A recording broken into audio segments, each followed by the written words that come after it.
Hello, everyone. Good afternoon. Thank you again, everyone, for coming and for all of our generous sponsors who've helped us put this event on over these last 2 days.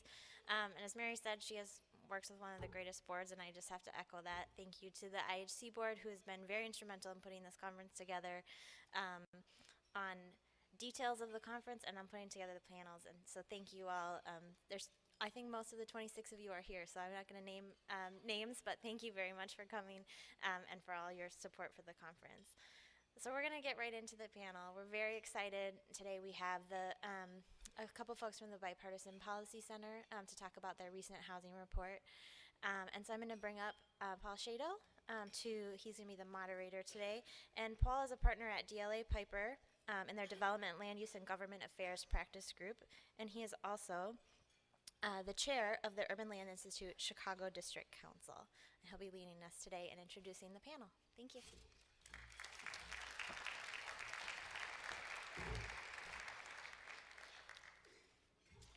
Hello all, welcome again. Before we get into the panel though, I'm going to introduce a speaker who we've all been waiting for. Again, I'm Paul Shadle, I'm a lawyer at DLA Piper, but I'm here today in my capacity as the chair of the Urban Land Institute's Chicago District Council. And it's a pleasure to be at this conference with so many people, many of whom I know, who care about and work every day for better housing. And I'm happy in particular to be making this introduction. It's tempting to say to an informed audience like this one that Senator George Mitchell needs no introduction at all. But even a glance at his accomplishments suggests the opposite. His ongoing career is a template for broad, deep, and selfless public service. And I think a proper intro would probably take me a good chunk of the afternoon, but I'll be brief. Senator Mitchell has served as a congressional aide, as U.S. attorney, as a federal judge, as senator, as Senate Majority Leader. He was a protector of the environment, as a supporter of the Clean Air Act amendments, a housing advocate as one of the authors of the Low-Income Housing Tax Credit, a sponsor of the Americans with Disabilities Act. He was the leader of the Northern Ireland peace talks that resulted in the Good Friday Agreement. He was chairman of the committee that issued the Mitchell Report on Violence in the Middle East. And he was the lead investigator of the use of performance-enhancing drugs in Major League Baseball. And I'm just starting. There's a lot more on that list. He's been awarded the Presidential Medal of Freedom here at home and the United Nations Peace Prize farther afield. So by any measure, I think we can say that he's achieved great things and earned the respect, trust, and thanks of his fellow citizens. And I've had the pleasure of working under his leadership at our law firm, where he's been chair of our global board and continues as our chair emeritus. But most recently, Senator Mitchell served as a co-chair of the Bipartisan Policy Center's Housing Commission, which released its report in February that recommends a detailed package of federal initiatives to address our nation's urgent housing challenges, and we'll hear more about that a bit later.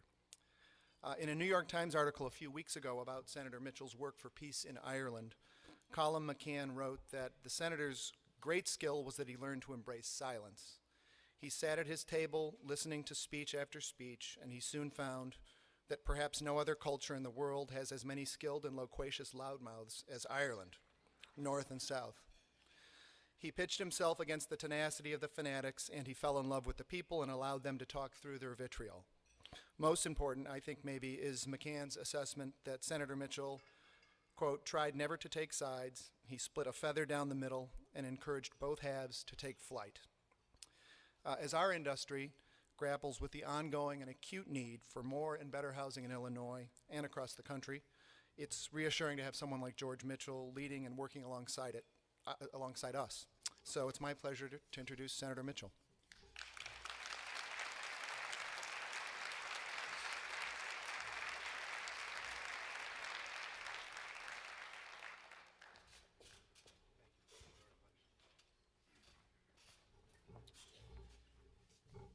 Thank you, Paul, very much for that generous introduction. Thank you, ladies and gentlemen, for being here today. I commend the governor, the Illinois Housing Council, the Illinois Housing Development Authority, and all those involved in putting on this conference. It's important because there are many challenges in housing today, from tight mortgage credit to exploding rental costs to meeting the needs of our nation's seniors. And so we need more engagement by the people, activity by those involved in the industry, if we are as a nation to develop the solutions that are both comprehensive and lasting. Before I discuss our report, I want to just say that for me, the highlight of speaking, I do this several times a day, is of course the introduction. I'm not especially interested in what I'm going to say, you may be, but I like the introductions. And Paul did pretty well with his for a member of our firm. The risk, of course, of speaking often and being introduced often is that you begin to believe all the stuff that's said about you. And so I like to remind myself of a story about when I returned from my service in Northern Ireland. I was there for 5 years. I chaired 3 separate sets of negotiations, and when I came back, I wrote a book about my experience, and when it was published, I set out on a tour of the country to promote sales of the book. I received many, many invitations, hundreds. I couldn't accept all of them, but I learned, interestingly enough, from that experience that in the United States, there are more Irish American organizations than there are Irish Americans. And every one of them asked me to go visit them, and I went to several, and they're developed among these groups an informal competition as to who could deliver the longest, most fantastic, often most ridiculous introduction of me. Now, the proper response would have been to treat it with the skepticism that it deserved, but I didn't respond well. I started believing it. I started listening intently, passing notes up to the introducer. I told one guy, he read off for about 15 minutes every award I've ever won in my life, and I said to him, you missed the fact that I got the science award my high school senior year. So when I got to the last stop, the Stamford, Connecticut Irish American Society, I was very impressed with myself, and my head was so swollen I could barely fit it inside the front door of the building.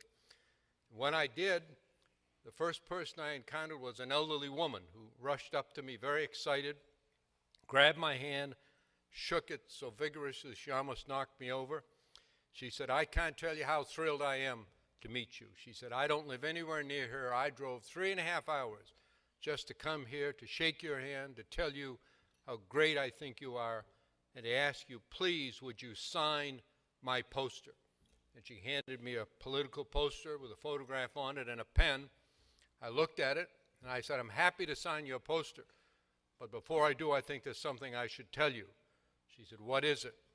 I said, I'm not Henry Kissinger. The poster was a picture of Kissinger. She said, you're not? She said, well, who are you anyway? And when I told her, she was even more disappointed. She said, that's terrible. She said, I drove 3.5 hours to shake Henry Kissinger's hand, and all I've got is a nobody like you.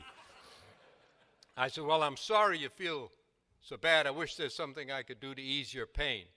She thought for a moment. She said, well, there is. I said, what is it?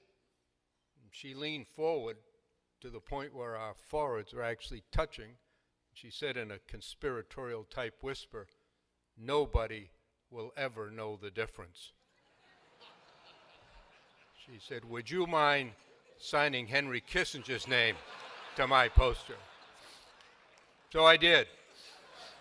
And it's hanging even today in a living room in Eastern Connecticut. Now here's the best part of the story. Just a few months ago, Kissinger and I appeared together at an event in Manhattan. And it was a moderated discussion, as you're going to have here. A guy sat in the middle and asked us questions about China and Russia and the Middle East. I thought it'd be a good occasion to tell this story, which I did. It got a good laugh, and he laughed. Then we went on with the discussion. As we left that night, he and I were going down the elevator together. He said to me, you know, Senator, he said, I've been with you many times. I've seen you speak when you were Senate Majority Leader. Never have I heard you more eloquent more incisive, give a more brilliant talk than you did tonight. I said, really? I said, was it my answer on China, the Middle East? No, no, no, he said, the introduction. He said, that really, you can't top that. He said, I recommend you tell that all over America. So now I can check Chicago off my box of telling about Henry.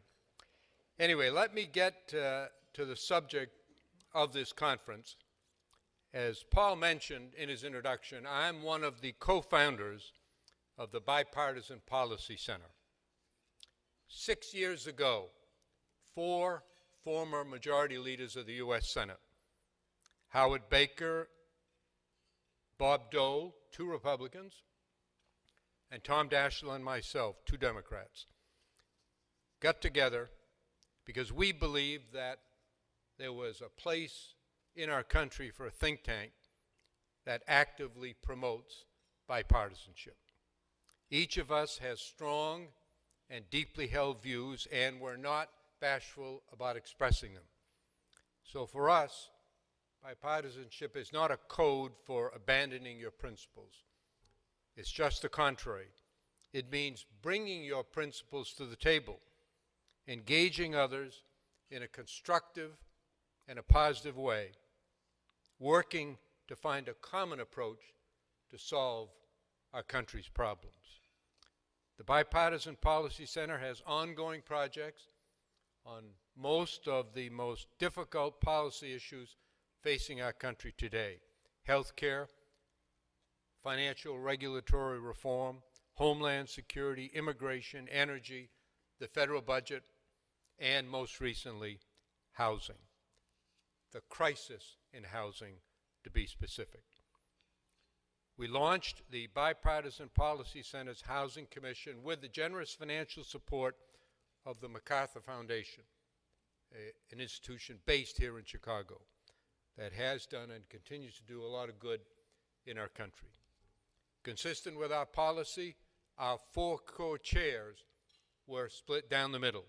2 former Republican senators, Kit Bond of Missouri and Mel Martinez of Florida, along with myself and Henry Cisneros, the former Democratic leader of HUD.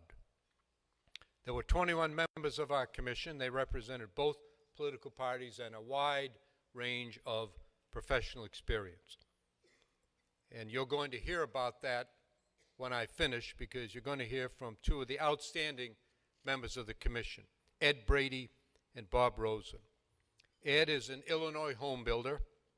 He brought a real-world perspective to the commission's work that proved to be invaluable. He's a great team member, and he played an important role in shaping particularly the commission's views on home ownership and the benefits it can produce when responsibly undertaken. Bob Rozen is now one of the nation's top tax counsel. He's a former member of my staff and a great personal friend. I'm often credited to be the author of the low-income housing tax credit, about which I'm going to speak more in a moment, because my name was on the bill that passed to create the program. But the real creator was Bob Rozen, who nurtured the program from inception to authorization to implementation. And I'd like to take a few minutes to start by reviewing the history of that credit, because I think it offers some valuable lessons. And I know that some of you are involved with the credit. It's a case study of what can be accomplished with patience, determination, and most importantly, a partnership between policymakers and the affordable housing community, and a bipartisan effort in Congress. During the debates that led to tax reform in 1986, I led the affordable housing effort in the Finance Committee and in debate on the Senate floor. The committee's initial tax credit proposal included some unrealistic limitations that would have made the program unusable. Bob Rozen spent a lot of time working with the affordable housing community and the staffs of the Senate Finance Committee and the Joint Tax Committee. And as a result, when I offered an amendment to the bill on the Senate floor, it had 19 co-sponsors, 5 of them Republicans. It was approved unanimously in the Senate. But more work was needed, and we made some changes and improvements in the conference with the House. When the bill was enacted, with a temporary 3-year life for the credit, there were many in the industry who doubted that it would work. And their concern was reasonable, because it was a new approach that had not been the subject of hearings, of academic study, or of extensive debate in the real estate industry. So in 1987, the first year of the program's existence, only about 20% of the credit's authority was used. And that was mostly by developers who had projects in the works that, for the most part, had sufficient HUD subsidies to develop without even using the credit. It was clear to all of us that the program needed to be reviewed, reimagined, and rewritten if there was going to be any chance to extend it beyond the expiration date. In 1987, Senator John Danforth, a Republican from Missouri, joined me in the effort. We worked closely and we put together an industry-wide task force to review the program and to make recommendations to us for improvement. Their proposals then were enacted into law in 1989, along with another temporary extension of the program.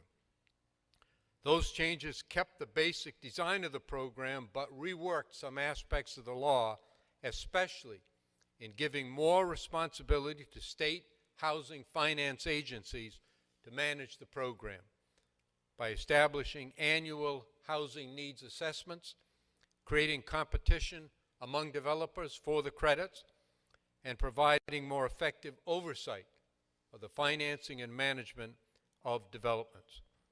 These changes helped to make the program successful, and we made still further improvements in 1993 when the program was made permanent.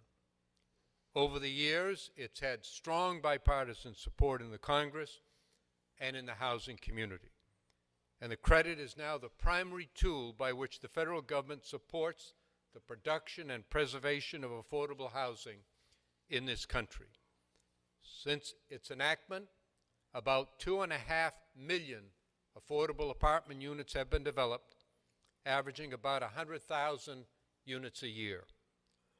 The credit is a job creator, generating over $7 billion in economic income and about 95,000 jobs each year. Over the first 2 decades of its existence, it financed more than 16,000 properties all across the country. And during that time, according to a recent study, only 98 properties experienced foreclosure, an aggregate foreclosure rate of about 0.6%. Now, what lessons can we draw from this history? First, the housing credit is proof that it is possible for the federal government to design a program to meet a clear public need and to do so in an efficient and effective manner. That seems so basic and obvious, but we all know that there are many Americans who don't believe that to be true. Second, those of you who are in the affordable housing community can make a big difference in helping to inform Congress about what will or will not work in real life in the field. Members of Congress are not the experts. You are. Third, bipartisanship can pay significant policy dividends. Some of the most important and enduring acts of Congress, including the Tax Reform Act of 1986 itself, were the product of vigorous bipartisan negotiation, and they enjoyed strong bipartisan support. In recent months, there's been a lot of discussion about how dysfunctional our Congress is, about the polarization of our society, about excessive partisanship in our politics. Although I agree with much of the criticism, I do think it's important to put it in context, to recall that in America, politics has always been rough and tumble. In the presidential campaign of 1800, one of Thomas Jefferson's supporters said of the incumbent president, John Adams, quote, "He has a hideous hermaphroditical character, neither the force or firmness of a man, nor the gentleness and sensibility of a woman." An advocate for Adams then said of Jefferson, quote, "Murder, robbery, rape, adultery, and incest will be openly taught and practiced. The air will be rent with the cries of the distressed, and the soil will be soaked with blood, the nation black with crimes." So, as tough as the 2012 campaign was, to the best of my knowledge, no one called either Obama or Romney a hermaphrodite. Now, of course, back in 1800, those words were read, not heard, by a small number of people. There were not then the billions of dollars that are now poured into political campaigns to buy more and more negative television spots. There was not then the level of sophistication in gerrymandering that exists today. So it has gotten rougher, and the results are worse for all of us, as we've seen. The challenge we face, individually as citizens and collectively as a democratic society, is to do the best we can to contain our human biases and our prejudices, and to work to develop genuine bipartisanship with those with whom we may disagree. First, to accept that we're human, and each of us, therefore, makes mistakes and is never always right. And secondly, that the other guy, the other side, may once in a while have a good idea that we can accept. On the day that I was elected Senate Majority Leader, one of the first persons I called was Bob Dole, who was then the Republican leader. I went to see him, and I told him that I thought it was important to establish trust between us because of the tremendous difficulty of managing the Senate. I told him he'd been there 25 years, I'd been there just a few years. He knew a lot more than I did, but I'd been there long enough to recognize how unworkable the Senate could be if there was no trust among the leaders. So I said to him, "I've come to tell you how I intend to act toward you and to ask you to act the same way toward me in return." I then talked about the most basic, common sense principles of fairness. I told him I'd never surprise him. That's very important in the Senate. I'll never criticize you personally. I'll never try to embarrass you. And I said, although I know we're going to disagree a lot, I'm going to keep my words civil, and I'm going to stick to the substance of the issues. He was delighted. We shook hands.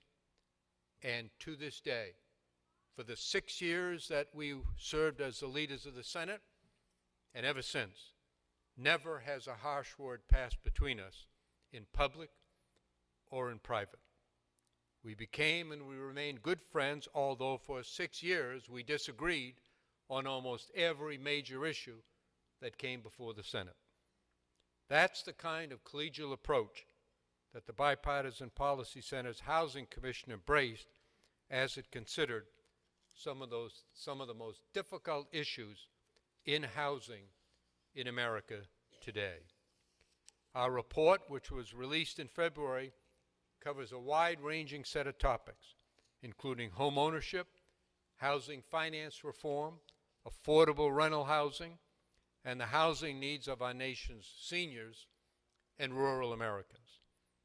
Before I review some of our key conclusions, let me briefly describe the 5 organizing principles which we established at the outset to help guide our work. First, a healthy, stable housing market is essential for a strong economy and a competitive America. Second, the nation's housing finance system should promote the uninterrupted availability of affordable housing credit and the investment capital needed while protecting American taxpayers. Third, the United States should reaffirm a commitment to providing a decent home and a suitable environment for every American family, a principle first articulated in the Federal Housing Act of 1949. Fourth, the primary focus of federal housing policy should be to help those most in need. And finally, federal policy should strike an appropriate balance between home ownership and rental subsidies. Now, those are broad principles, but when you apply the principles, as the Commission did throughout its deliberations, you realize that they have significant implications for and they shape the policies that you adopt. The Commission focused a good portion of its time to developing a blueprint for a new system of housing finance. It's been nearly 5 years since the federal government first placed Fannie Mae and Freddie Mac under conservatorship. And yet, there still is no clear plan for these two institutions, nor a clear vision of what our nation's housing finance system should look like in the years ahead. The Commission believes that one of the key objectives of a new housing finance system must be a far greater role for the private sector in bearing credit risk. There's no question that greater federal intervention was necessary when the housing market collapsed. But the dominant position currently held by the government in the market is unsustainable.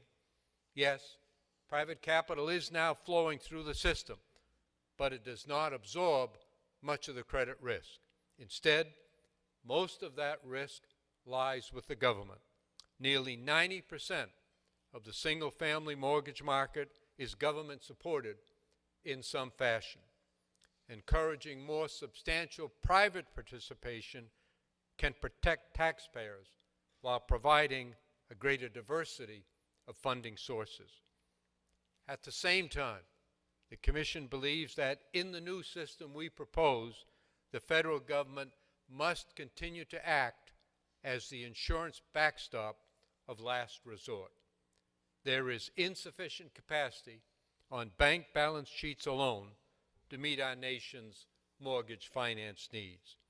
So a strong and vibrant secondary market for mortgage-backed securities is essential to freeing up additional capital for mortgage lending and connecting our nation's local housing markets to investors all around the globe.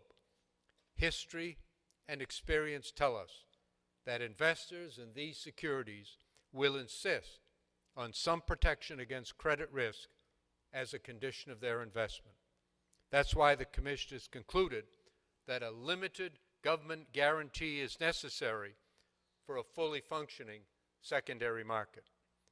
But of course, this guarantee should not be a blank check.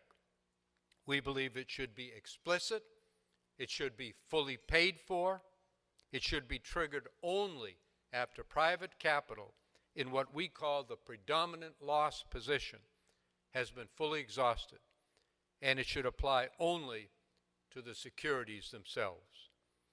In many respects, the model endorsed by the Commission is similar to Ginnie Mae, the government agency that guarantees securities backed by federally insured loans. Along with many others, the Commission believes that the business model of Fannie Mae and Freddie Mac, publicly traded companies with implied government guarantees and other advantages, should not be reproduced. Moving from the current government-dominated system to a new system in which private capital plays a far larger role will take time, perhaps a decade. The transition will be critical, and success will require all the knowledge and talent and experience that's available. Our proposals for reforming the rental or the multifamily housing finance system are also rooted in the same principles as single-family reform. The gradual winding down of Fannie and Freddie, a greater role for private capital, a continued government presence through a limited catastrophic guarantee. A key feature of the new government-guaranteed rental housing finance system is an affordability requirement to ensure that the system supports housing affordable to low and moderate income households. It's our hope that the Commission's recommendations, the product of extensive deliberations, and enjoying the broad support of our members, will continue to serve as a catalyst for action. As we develop the new finance system to support the aspirations of millions of Americans to become homeowners, we must not forget that more than 1/3 of all households in the United States rent their homes. In fact, the nation's 41 million renter households account for 35% of our total population, and the numbers are likely to grow significantly in the coming years. The Urban Institute estimates that between 5 and 6 million new renter households will form through the year 2020.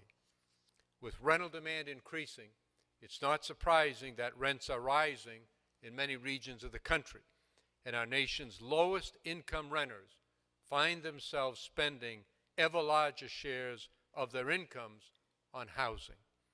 Rising rents force many of our lowest income households to spend less on health care, on food, on other essentials in order to cover their rental housing expense. Our nation's most vulnerable households, those with extremely low incomes of 30% or less of the area median, are squeezed even further by the disparity between their huge numbers and the number of affordable rental units that are available in the market. Today, federal rental assistance programs provide invaluable help, but only about 1 in 4 renter households eligible for assistance actually receives it. The result is a system in which housing subsidies are allocated by lottery or through long waiting lists that are getting longer. In our view, this is an unacceptable result. It is incompatible with America's position as a great nation. It is inconsistent with our tradition of extending a hand of support to those among us who may desperately need it. So what do? The Commission started from the premise that we must first do a better job with existing resources. We recommend, therefore, that a new performance-based system for delivering federal rental assistance be established that focuses less on process and more on achieving positive results for residents. This new system will evaluate a housing provider's success in achieving desired outcomes like improved housing quality, enable the elderly and persons with disabilities to lead independent lives, and greater economic self-sufficiency for assisted households that are capable of work.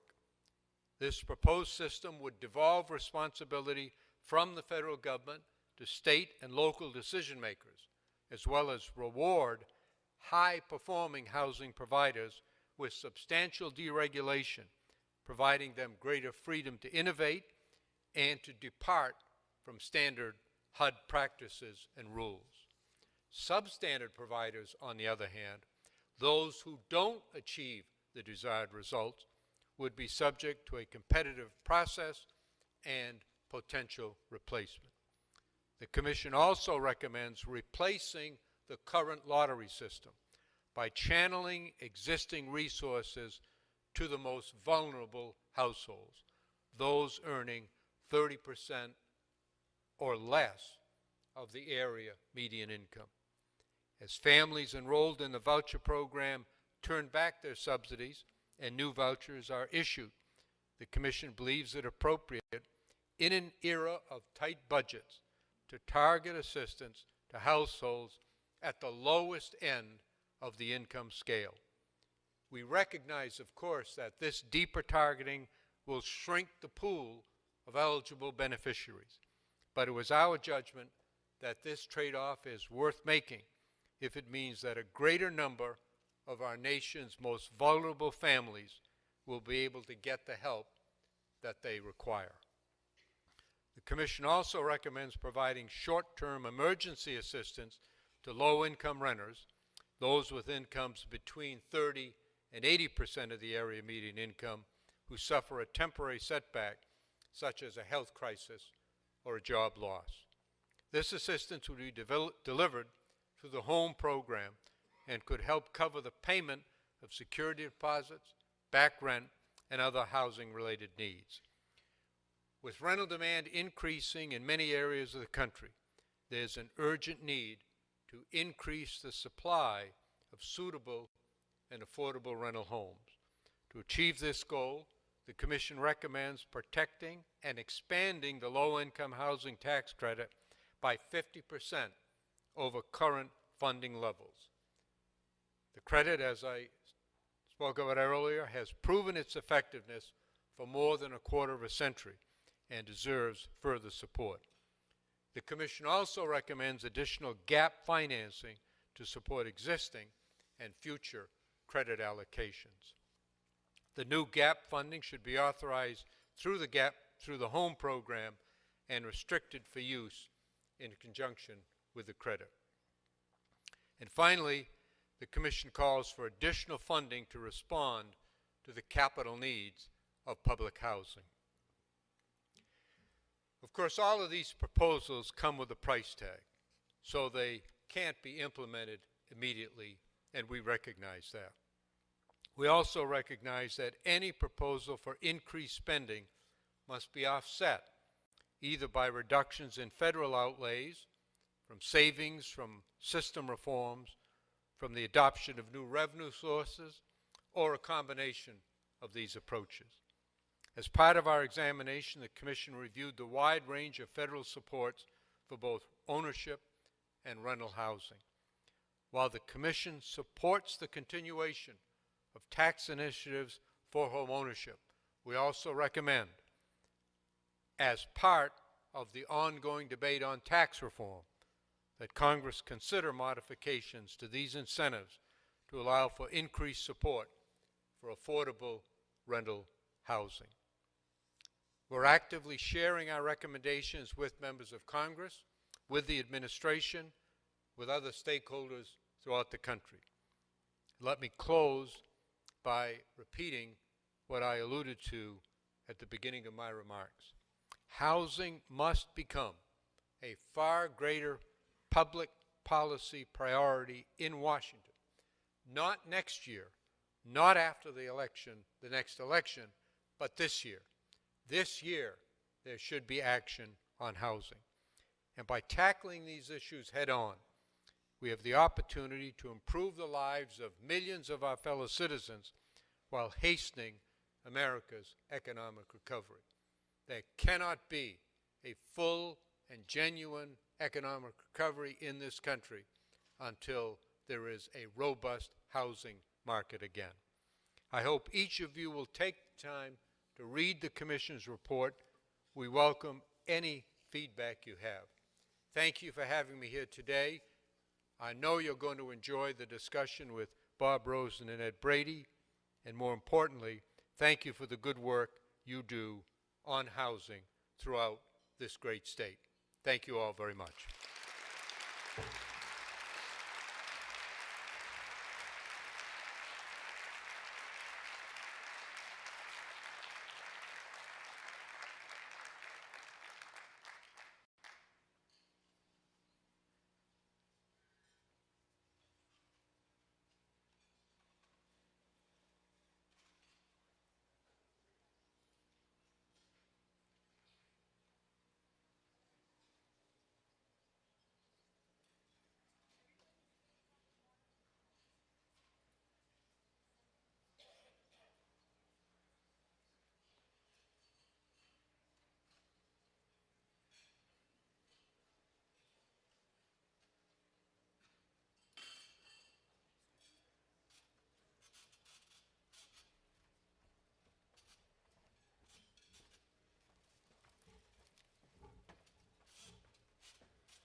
So given the busy afternoon that you all have, we're going to try to get started, and we don't have a whole lot of time.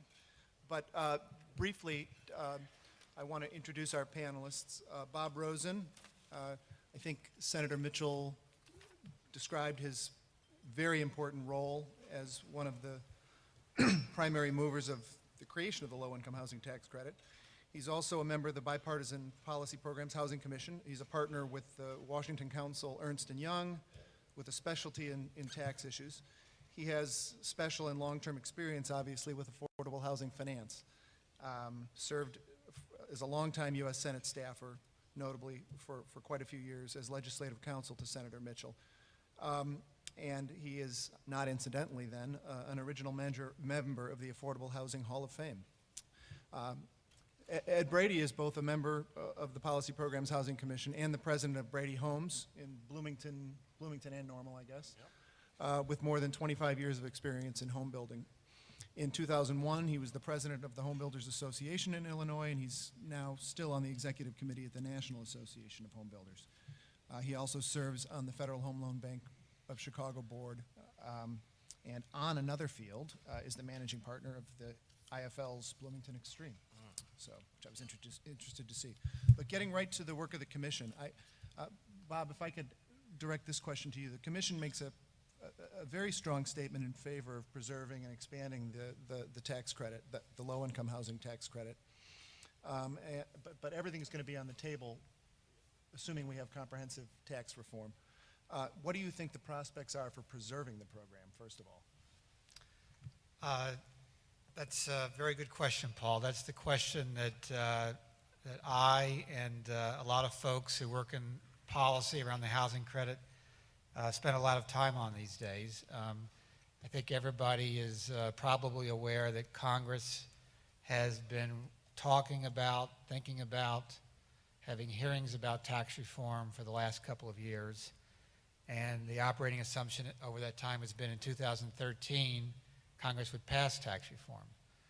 And the motivating factor for tax reform is to lower the maximum corporate tax rate in this country, which is higher than all other of our major trading countries. So the concept is you lower the corporate tax rate, you do it on a revenue neutral basis, and you do that by eliminating a lot of tax expenditures, tax credits, deductions, exclusions, deferrals, whatever. And the housing credit is fairly high on that list in terms of the cost of the program. So the folks who work in Washington on the policy for the housing credit are very, very concerned. And that's why over the last couple of years we've been reaching out to people who work out in the field, like people in this room. And I think everybody in the industry has stepped up their effort to engage members of Congress to educate them about the program. So I would say that the threat is real. I can't say, if there is tax reform, whether we're going to be around still, whether the program will exist. There is, I think, strong support for the program, but there's also strong support for lowering the corporate tax rate. And we're just trying to create the conditions that we get a favorable hearing. And I want to thank, I know Illinois, the Housing Council of Illinois has been very active in that regard, and I want to thank you for all your efforts and tell you that you just got to keep that up, engaging members of Congress and educating them. Any sense of, I guess beyond that, of what the prospects for a floor on the 9% credit are? So everybody here, if you work in the housing credit industry, raise your hand. Let me just get an idea. Okay, it's most of you here, most everybody here. So you're quite familiar, I assume, with the 9% flat credit that was enacted in 2008 for a temporary period, extended on January 1st this year, retroactive to 2012 and going forward for 2013. It expires at the end of this year, of course. If the program is saved, if there is tax reform and the program is saved, I think that we have good odds for fixing this problem on a permanent basis. One of the problems is that I don't know if it's a problem. I think the odds of actually enacting tax reform this year are low. And the odds odds of extending this provision and the other 5 or 6 dozen tax provisions that expire at the end of this year is even lower. So unfortunately, as you prepare your development activity going forward beyond 2013, at least into 2014, unfortunately, you're unlikely to be able to rely on the flat credit amount. It's going to go back to the floating 7.3 or whatever it is today, 7.4% rate. And I just want to add also that if there is tax reform, while we face a great threat of elimination of the housing credit or a severe cutback in the credit, there's also a possibility that we get greater credit authority. As Senator Mitchell said, the Bipartisan Policy Center called for a 50% increase. It's not out of the realm of possibility when a very small number of people are in a room making the final decisions on legislation, if there is tax reform, that we have somebody in there that advocates for an increase in the program, not only saving it but increasing it. I think it's just impossible to predict, and that's why everybody has to engage members of Congress, continually engage. Sort of along those lines, and it's something that Senator Mitchell talked a bit more about, is the shifting of risk to private capital. And in particular in the report, there's the suggestion that the GSEs would be replaced with a public guarantor that has a limited guarantee position. And I think, for me, that raises the concern of how that transition, along with new and different oversight, might affect the funding of projects and liquidity generally. And I just wonder whether the Commission discussed that. Yes. So one of the probably the central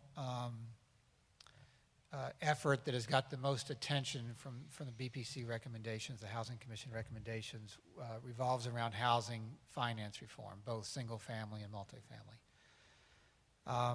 We know that there is a consensus, certainly, that the system for single family finance didn't work. I think everybody in Washington, Democrats, Republicans, agree that the model that of Fannie Mae and Freddie Mac did not work on the single family side.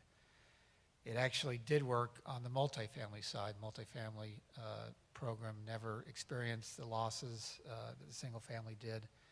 But in both counts, as we move forward to a new system, I don't know when that's going to occur either. I'm not, as much as you've got a dysfunctional Congress when it comes to budget matters, it extends well beyond budget matters, and the ability of the House and the Senate to come together on a new system of housing finance reform is in the distant future. It's not immediate. But the great concern, certainly, of the housing industry, whether it be multifamily or single family, is even once you can agree on a new system, and even if that system looks like what the Bipartisan Policy Center recommended, how do you transition to this new system? How do you draw back the federal presence in the market, which is probably to 90% of all mortgages today? How do you draw that back and let private capital come in to take the risk while ensuring the capital is available for purchase of new homes, construction of new homes, whatever, and for funding rental property as well? I would say that is one of the most sensitive things that the housing industry is following and concerned about. In our report, we spent some time talking about how you dial that back with lower loan limits on the single family side and higher guarantee fees. But it's something that's very sensitive, and I think it's probably another factor that's going to slow the process down of getting to a reform system. I want to, since we don't have, there's a lot to talk about here, and we don't have too much time, so I'd like to switch to process a little bit, the development and finance process.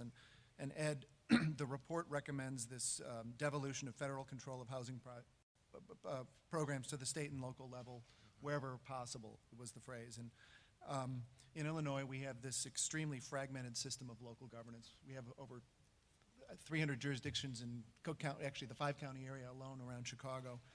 I'm here in my role as a member of the Urban Land Institute, and one of the things that we're focusing now is on promoting regionalism and looking at the suburbanization of housing demand. And I'm just wondering, how you get things done at the local level where there's so many different players and a lot of resistance. I think we talked a lot about, as Senator Mitchell brought up, performance-based funding and accountability. And when you look at Illinois as being, as Paul suggests, so fractioned, it's not necessarily one size fits all. IDA does a lot of appropriation or allocation of funds. The federal government goes directly to CDCs, goes to the home program. So what we talked about is really just creating an efficiency at the commission at the federal level to disperse the funds in an appropriate way. A strong belief is that, as Senator Mitchell suggested, is that the local municipalities and funneled down to the decision makers on the ground is the most effective way. But certainly will be a challenge, especially in Illinois with all the fractional entities. I think we have 25 or 30 housing agencies throughout the state alone, not to mention IDA that oversees the whole thing. So it's a huge challenge, but incentivizing and performance-based allocations is kind of where we centered on going. And my guess is that not only in the commission's discussions, but in your work as a home builder, that you've seen that there is a real resistance, and I know a lot of us in this room see it, just a resistance to multifamily housing generally, let alone when you start talking about workforce or, God forbid, affordable or low income. So I'm just wondering how the commission's recommendations sort of might further the goals of dealing with that process issue beyond the financing. Well, as you suggest, there are challenges in all areas, municipalities and rural communities, as well as I live in Bloomington, in communities that size, of locating affordable housing. Old term, but NIMBY, don't want it in my neighborhood. We don't want affordable housing in this side of town or that side of town, and so again, we really centered on being able to make the allocation with some standards and practices for some type of decentralization of affordable housing, mixed use. I have a mixed use development of 100 acres, and we really went towards, in that situation, a high-end, a medium-end, a first time, and then an apartment section. And that is the type of zoning and code and land use that we need to tie to incentivize more of the municipalities to look at affordable housing and create some standards that decentralize that type of housing, affordable housing. Lower those barriers. Lower the barriers at the local level. And another question for Ed is that one of the things, a key objective that the commission proposed was to enable small community banks to have access to the secondary market on equal footing as the large national banks. And I'm just wondering, in your work, again, as a home builder in further downstate, how you in your work and your I guess your buyers, the extent to which you do rely on the smaller community banks, and how that relationship, has changed during the housing crisis, what you see are the prospects for those banks? And we talked a lot about community banks and small banks and the idea of what they add, and certainly in Illinois and Wisconsin, sitting on the Federal Home Loan Bank Board, we have 800 members, a lot of institutions in the two-state area that are vital to the housing industry. I kind of tell a story. 10 years ago, I used to play golf and socialize with my bankers. Now I walk into the room and they all scatter as a developer and a builder. So a lot of them have left, because of this crisis, have left the industry. A lot of that is regulatory, compliance issues, Dodd-Frank, Basel III, now is taking a lot of the community banks out of the business or forcing consolidation because of the size and the compliance issues. But it's, and we worked with the MacArthur Foundation, obviously, who was our sponsor. 2 to 4 units, or 2 to 4 unit smaller apartment complexes, certainly in the rural areas, are a challenge for financing. Community bankers are more likely to finance those than a large institution. So it's a vital part of not only the multifamily affordable housing, but to the land issues and the acquisition issues in order to, as again Senator Mitchell suggested, to get housing vibrant again. The community banking community has to play a vital role. I'd like to ask one more question of the two of you and then give folks out here a chance to ask questions with the few minutes we have left. The commission lays out, and Senator Mitchell referred to this also, this new approach for delivering rental housing assistance, and it would be, there's a reference to a reformed housing choice voucher program that I think in particular, though, has this much deeper targeting. And I'm wondering how the commission reached the conclusion that that deeper targeting made sense, and which, you know, this limiting of the eligibility, and whether that's really the best way to fix a system where 1 in 4 eligible households receive assistance.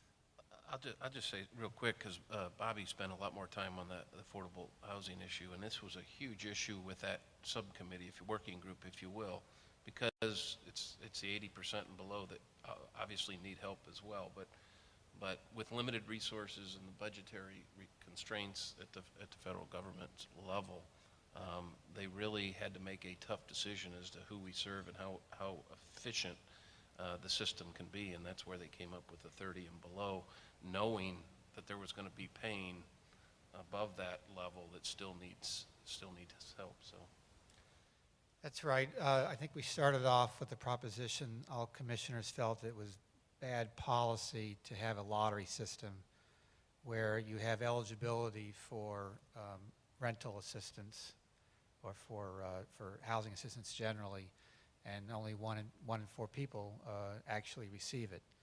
So we started and we looked at, well, what if we said that everybody who's eligible can get assistance? We started at 80% and we worked our way down because the cost was just so huge. And so today, the overwhelming majority of recipients of vouchers or public housing are extremely low-income households at 30% of area median income or less. And we decided that that would be the cutoff. It would make everybody eligible who was extremely low income. And even then, by going to that, we were proposing an increase, basically doubling the annual expenditures that now go toward housing vouchers. And even that, you know, that we thought that was the minimum we can do, but that's really a huge number. That's a number that we thought was important to put out there to make a statement about that the government should be putting more resources into affordable housing. But let's face it, the reality is that that's not going to happen. The reality is that HUD budgets are being cut. The sequester probably reduced the number of people receiving vouchers by about 125,000. So we have a bold proposal out there, but you know, it's not. We don't have any misconceptions that Congress is about to do that. What we decided to do between 30% and 80% is we proposed the creation of an emergency housing assistance program that would step in and provide assistance for such things as security deposits, maybe back rent, for people who are experiencing a temporary housing crisis to prevent homelessness for those households. There is I think a pilot program operating at HUD now. We're proposing a permanent program, I think funded at $3 billion a year out of the home program. Well, we're well over our time, but and I know all of you are anxious to get to your sessions, but if anyone has maybe 2 questions we could take for Ed and Bob.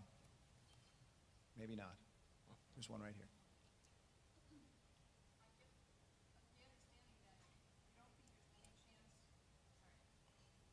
My understanding is that you don't think there's any chance that we would be in another extenders package to fix the rate, or at least extend it again for the 9%? Should Well- we even try and mount the same campaign again? Okay, so yes, we are mounting the same campaign. We haven't begun the campaign yet because the chairman of the Ways and Means Committee has asked his members not to sign on to extenders bills. So our main champion wants to hold off for now. And the same thing is going on the Senate Finance Committee among Republicans as they consider, they've got these 10 weeks of going through the issues on tax reform. And after that's over, we think we can get a bill introduced. So we're not dropping the effort at all. It's hugely important. I'm just telling you that the reality is that Congress has kind of got into a cycle of not doing these tax extender bills on a current basis, but doing it kind of retroactively, looking back 11 months. They found out the world didn't fall apart when they did that twice. And so the reality is there's not going to be an extender bill this year, and it creates a huge amount of problems, particularly in the housing credit community, but for a lot of industries it creates a huge amount of problems. It's unfortunate, but that's just kind of the dysfunction of Congress that exists and is perhaps made worse because the tax writing committees are totally caught up in doing tax reform and not doing any other tax measures in the meantime. Anyone else? Well then, I just want to thank the Housing Commission for its work, in particular Ed Brady and Bob Rozen for being here, and really appreciate it. Thank you. Thank you. Yeah, thanks. Thank you.